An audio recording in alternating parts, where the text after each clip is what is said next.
Привет, мои дорогие! Давайте посмотрим, какие мечты вскоре исполнятся у вас. Ну что же, по девятке кубков вы идете в свой успех, процветание, изобилие. Вы будете довольны результатом. Кто-то из вас получит повышение, да, какую-то награду в вашей работе. Возможно, вам новое предложение по работе. Вы идете в свой успех.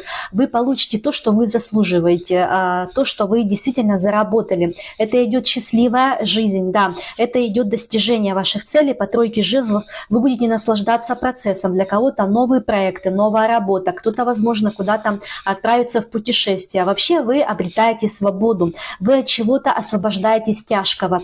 Тот тяжкий груз, который был у вас в прошлом, на вашей душе, на ваших плечах, он уходит уже, да, в прошлое. Вы идете вообще в свое изобилие, процветание. Но, конечно же, еще и королева жезлов, мои дорогие. Но действительно, вы очень энергичные. Сейчас у вас будет новая энергия, новая страсть, новые эмоции появятся в вашей жизни. Да будет так.